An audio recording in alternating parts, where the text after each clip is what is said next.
जी इसी तरह जो है हमें जो है इस तरह की तरंगे उठती रहती, चलती रहती, काम, क्रोध, लोभ, मोह, मद, मत्सर, ये जो है अहंकार, ये सब चीज़ों को शांत करना है।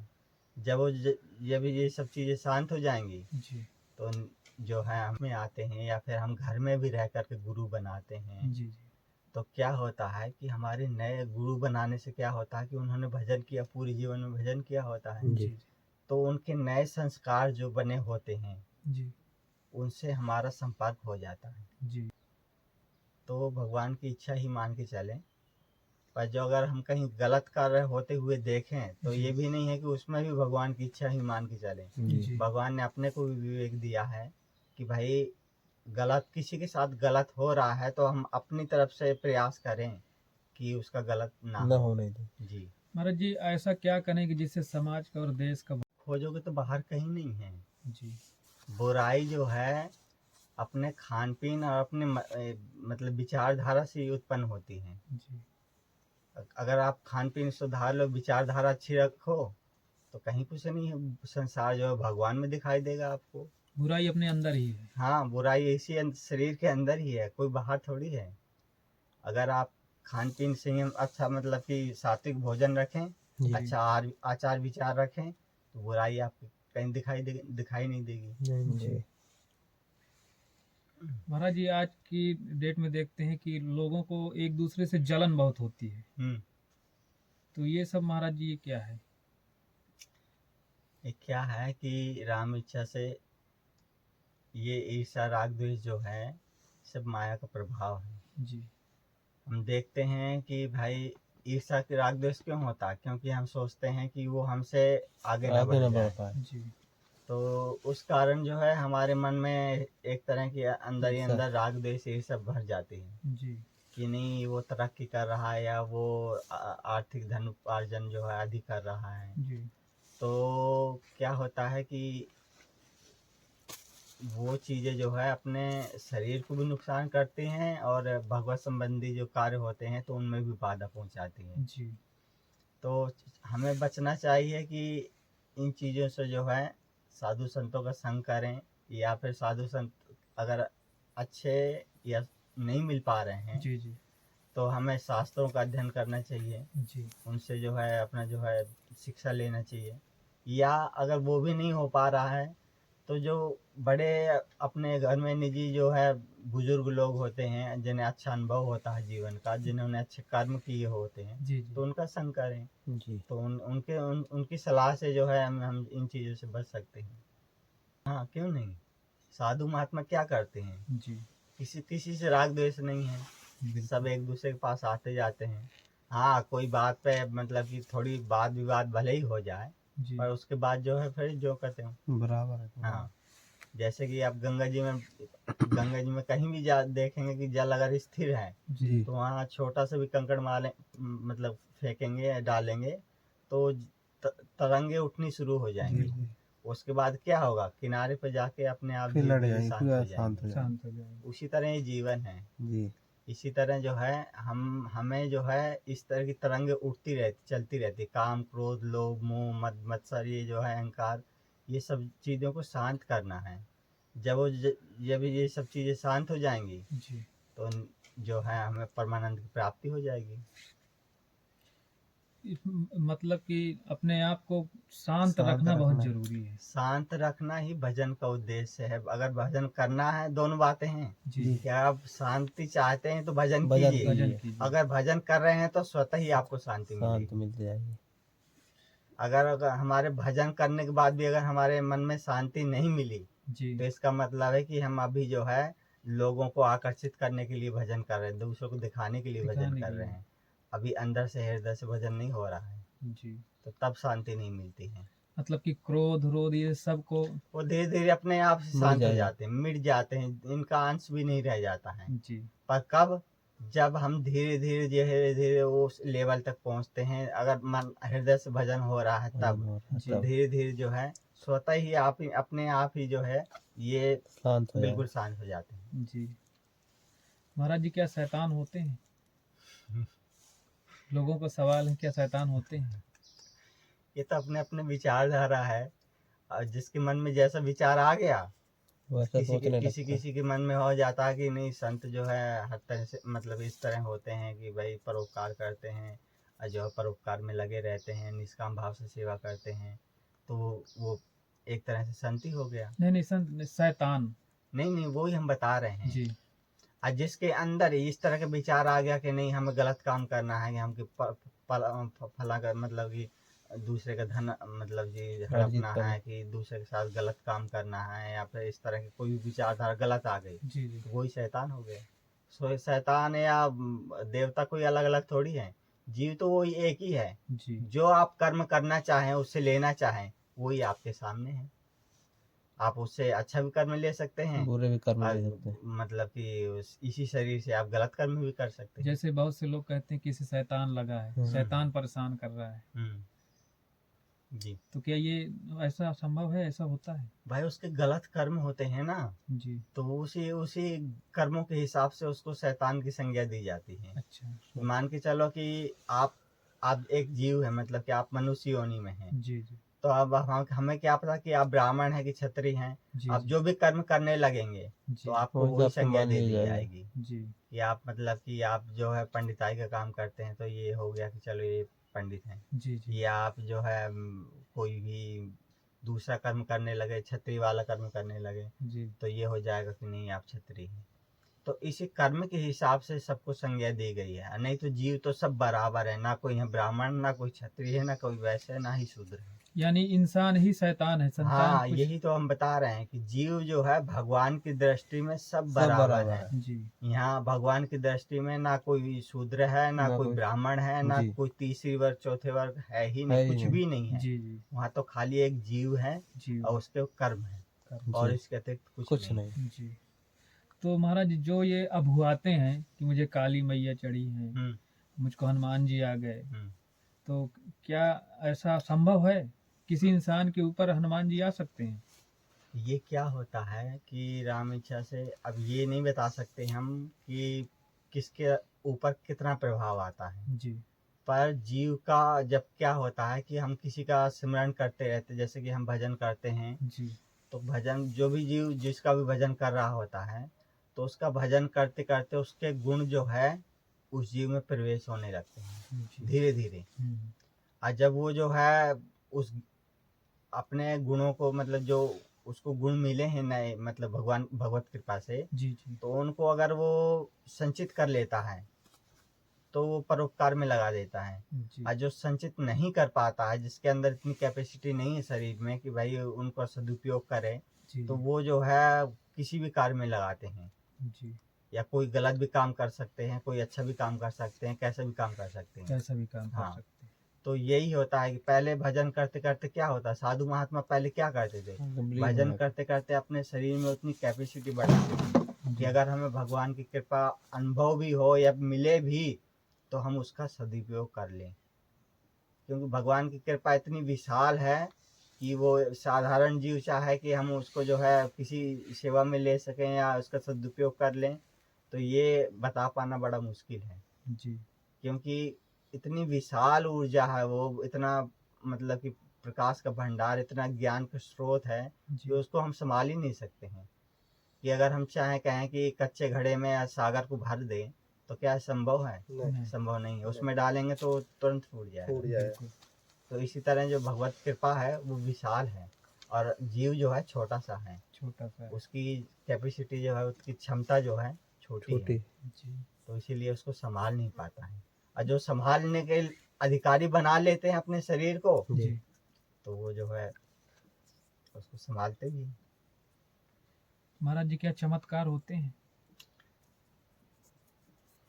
चमत्कार जैसी चीजें तो अपने ऊपर है ना कि हम किसको चमत्कार मानते हैं। जी कहते हैं, हमने भी सुना है कईयों के मुख से जी कि चमत्कार को नमस्कार है, जी जी पर आखिर हम चमत्कार किसको मानते हैं? बिल्कुल हम तो सोचने ये वाली भी बात। देखते हैं, हमने तो जब छोटे थे हमने तो ये भी देखा था कि वो जो वो खेल दिखाने वाले आते हैं, तो वो जी कभी अपने अंग अंग जो अंग भंग कर लेते बिल्कुल जी हैं, जी या कभी गर्दन काट देते हैं, कभी कुछ करते हैं, तो उसको भी चमत्कार बोलते हैं। जी जी बिल्कुल और यहाँ तक कि ये भी देखा देखा जा रहा है कि बहुत से ऐसे जीव हैं साधु भेष में आ जाते हैं जी कि वो राम इच्छा से उनका कर्म ही यही होता है कि हमें भीड़ भाड़ इकट्ठी करके अपना जो है धन उपार्जन करना है, बैंक बैलेंस करना है। जी तो हम यही समझ नहीं पा रहे हैं कि आखिर हम जंगल में करने क्या आए हैं। ये धन उपार्जन करना है या फिर धन इकट्ठा करना है तो अपना घर में रह करके अपना ये सब करते हैं, कर सकते हैं। तो ये सब जो है चमत्कार वगैरह, तो ये सब चीज़ें जो है हम इन चीज़ों पे उतना ज़्यादा विश्वास नहीं रखते हैं। जिसको जो करना है तो हम तो ये जानते हैं, जिसको जो करना है सो करे। हम जो कार्य करने आए हैं, हमारा जो लक्ष्य है, हम पहले उस तक अपना जो है लक्ष्य को पूर्ति करेंगे। उसके बाद जब भगवान की जैसी प्रेरणा होगी तब आगे कदम बढ़ाएंगे, अन्यथा हमारा यही लक्ष्य अंतिम तक रहेगा कि भगवत प्राप्ति के लिए भजन ही करें, इसके अतिरिक्त कुछ भी ना। महाराज जी, भगवत प्राप्ति के लिए क्या गुरु बनाना सही जरूरी है? ये बहुत ही जरूरी है। पहली सीढ़ी होती है जब हम गुरु बनाते हैं, जब इस भेष में आते हैं या फिर हम घर में भी रह करके गुरु बनाते हैं। तो क्या होता है कि हमारे नए गुरु बनाने से क्या होता है कि उन्होंने भजन किया, पूरे जीवन में भजन किया होता है, तो उनके नए संस्कार जो बने होते हैं उनसे हमारा संपर्क हो जाता है। अगर उनसे संपर्क हो गया तो उनका लिंक तो पहले ही भगवान से लगा हुआ है। अगर हम भगवान को चलो मान के चलो कि हम चलो गुरु नहीं बनाते हैं और स्वतः ही भजन करने लग जाएं, तो या तो हमारा पिछले जन्म की पूंजी ऐसी हो, पैसे जैसे पहले बताया है, कि या हमारा पिछले जन्म का भजन ऐसा हो कि भगवान तक पहुंच हो, या हमारे तार भगवान से जुड़े हुए हों, तो आपका भजन वो इस जन्म में दिखाई देने लगेगा। अन्यथा वो हम प्रयास करते रहें, हाथ कुछ नहीं लगना है और आखिरी में यही कहेंगे कि भाई कुछ भी नहीं रखा है, अपना घर बैठ के भजन करो। तो यही कहने का कि यही हमारा कि गुरु बनाना जो है पहली सीढ़ी है। अगर हम इस मार्ग पे कुछ करना चाहते हैं तो बिना गुरु के कुछ नहीं हो सकता है। बिल्कुल सही कह रहे हैं महाराज जी, क्योंकि क्या सही है क्या गलत ये तो गुरु ही बताएंगे। भाई क्या होता है कि जैसे बच्चा होता है, इसको माता पिता ही बताते हैं ना कि भाई ये गलत है, ये अच्छा है, ये इस तरह आचरण करना चाहिए, इस मार्ग पर चलना चाहिए, क्या हमारे लिए हितकर है, क्या हितकर है। तो उसी तरह जो है गुरु भी हमारे माता पिता तुल्य ही है। और वो माता पिता मानो चाहे उसको भगवत स्वरूप ही मानो, इससे कुछ भी मतलब कि एक अंश भी जो है भगवत स्वरूप से एक अंश भी कम नहीं है। भगवान गुरु का स्थान जो है, माता पिता सबसे बड़े कहते भी है ना, अपने भाषा में कहते भी है गुरु ब्रह्मा गुरु विष्णु गुरु देव महेश्वरा। तो कहते खाली कहने से कुछ नहीं होगा, इस चीज में विश्वास रखो कि नहीं भगवान है और गुरु के रूप में ही आए हुए हैं हमारे सामने जो। तो जब इस तरह का आप भाव रखेंगे, भाव से ही तो भगवान है, कोई भगवान थोड़ी दूर थोड़ी है। बिल्कुल सही।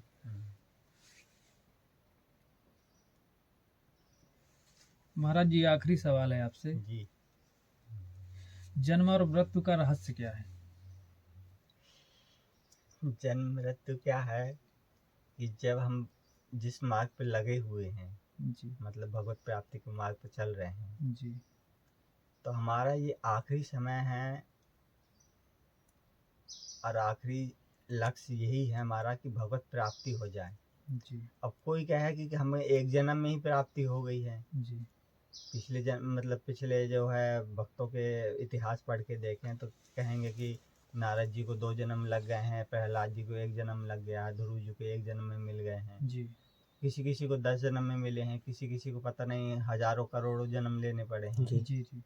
तो ये भगवत प्राप्ति ही जीव का लक्ष्य होता है कि जब वो जीव धराधाम में आता है जी, तो जब तक वो भगवत प्राप्ति के लिए निरंतर बढ़ता रहता है तब तक जो है उसके जो है कर्म के अनुसार उसको जन्म मृत्यु के चक्कर में रहता है वो जी जी। और जब भगवत प्राप्ति हो जाती है तो फिर वो मुक्त हो जाता है कहते हैं जी।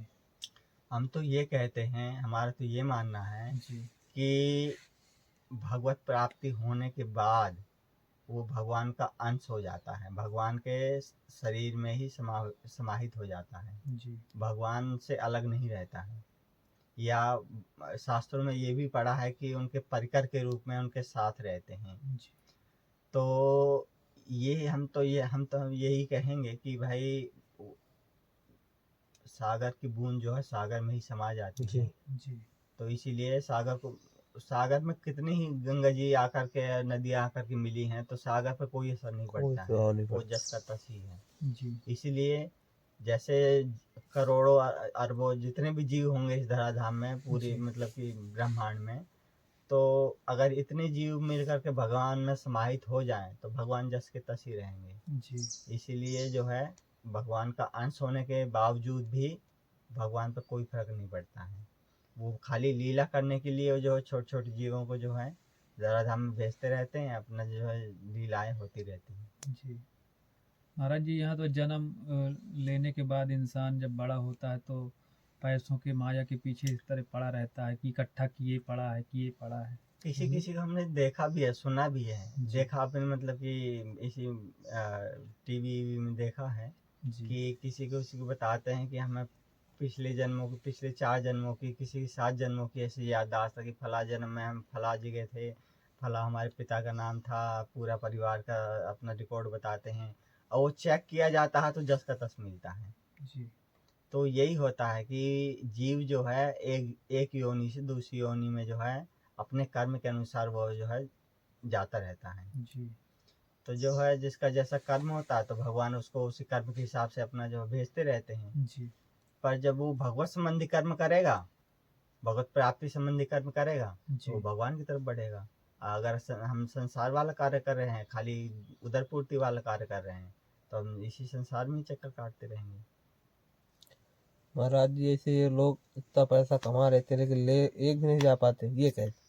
ये खाली हाथ आना होता है, खाली हाथ जाना होता है। वहाँ तो दूसरी पूंजी काम आती है, भजन की पूंजी काम आती है। वहाँ ये संसारी पूंजी से काम नहीं चलता है। जी।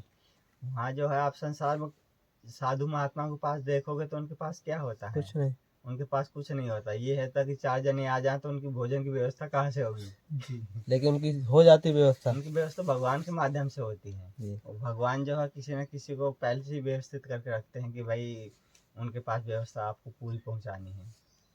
तो ये हमारे कहने का अर्थ यही है कि संसार में जो कुछ भी हो रहा है तो भगवान की इच्छा ही मान के चलें।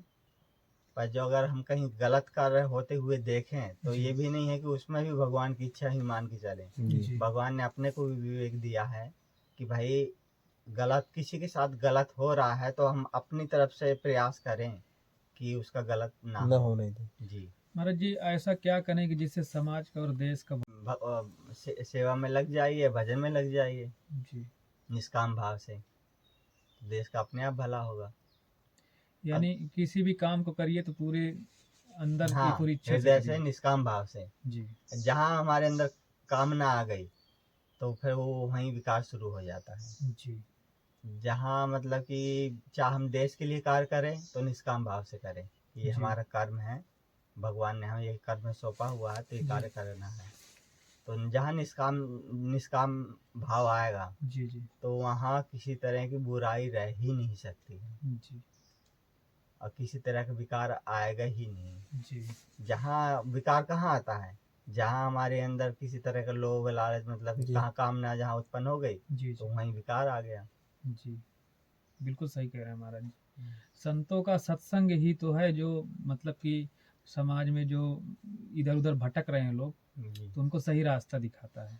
यही है, अब यही बताया ना कि भाई कोशिश यही करो कि जिनसे आप सतमार्ग पे चल सके उनका संग करें, जी जी या जो भजन कर रहे हैं जी तो उनका संग करें। मान के चलो कि कभी कभी क्या होता है कि हमारे पास उतना समय नहीं होता, हम अपने जो है निजी कार्य सेवा में लगे होते हैं कि हमारे पास उतना समय नहीं है जी कि साधु संतों के पास जाएं, तो उनका सहयोग करो। जो भजन कर रहे हैं, जो जिस स्थिति में भजन कर रहे हैं, जी तो तन के माध्यम से या मन के माध्यम से या धन के माध्यम से, जैसे भी हमारी स्थिति हो, जी तो उस हिसाब से उनका सहयोग करना चाहिए। जी तो जो हम उनका सहयोग करेंगे तो उस हिसाब से भगवान भी हमारे ऊपर कृपा करेंगे। जी तो जो है वो अपने अपने ऊपर होता है कि हम किस तरह का भाव रखते हैं दूसरे के बिल्कुल प्रति। तो सही। उसी तरह का भाव जो है, जैसा हम भाव रखेंगे वैसा ही उसी फल तरह मिलेगा। हमारे जीवन में भी परिवर्तन होगा। बिल्कुल जी। जैसे हमारे अंदर विचारधारा रहेगी वैसे ही लोग हमसे जुड़ेंगे। हम्म। ऐसा तो होता है महाराज जी। हाँ वही ना कि हम जैसे ही हमारे अंदर विचारधारा है जी तो उसी तरह के जीव भी हमसे आके मिलेंगे, उसी तरह के व्यवहार भी हमसे करेंगे। जी जी मतलब कि अगर कोई हम मान के चल रहे कि हम भजन मार्ग पर चल रहे हैं, जी जी तो हम ये देखते हैं कि ज्यादातर जिनकी आस्था श्रद्धा जो है भजन में है, जी वही जी लोग तो वो ही लोग यहाँ पर आते हैं। बिल्कुल। और उसके अतिरिक्त जो होते हैं तो वो गंगा जी किनारे किनारे से आगे चले निकल जाते जाते हैं। उनसे कोई मतलब हैं, तो नहीं है, मतलब ही नहीं वो रहता। क्या करेंगे तो यहाँ यही है कि जिनका जिनसे लगाव होता है तो वो अपनी तरफ चीजें खींचती हैं अपनी बिल्कुल तरफ। बिल्कुल। तो यही है कि भाई हम तो यही कहेंगे कि अपना जो है जीवन जो है, मनुष्य जीवन जो है सफल बनाए, जी जी या सेवा के माध्यम से या भजन के माध्यम से, जी। बिल्कुल। जैसा आपको उचित लगे। तो महाराज सीताराम महाराज। जय श्री राम। दोस्तों हमारा वीडियो आपको अच्छा लगे तो लाइक करें, सब्सक्राइब करें और शेयर करें। जैसे दोस्तों कैसे संत ने कैसे सत्संग किया और कितना अच्छा सत्संग रहा महाराज जी का। हर प्रश्न का उत्तर महाराज जी ने किया है और बहुत अच्छे दिए हैं। आपको अच्छा लगा तो और प्रश्न हमसे कमेंट करिए, हम महाराज जी से पूछेंगे और उनका आपको आंसर मिलेगा। और इस तरह महाराज जी यहाँ पर रह के भजन करते हैं। और कैसे उनका वीडियो आपको अच्छा लगा तो लाइक करें, सब्सक्राइब करें और शेयर करें और चित्रकूट की जानकारी शेयर करें लोगों को क्योंकि लोगों को पता नहीं है कि यहाँ चित्रकूट में कैसे सिद्ध साधु संत रहते हैं जो उनको सेवा नहीं कर पाते हैं।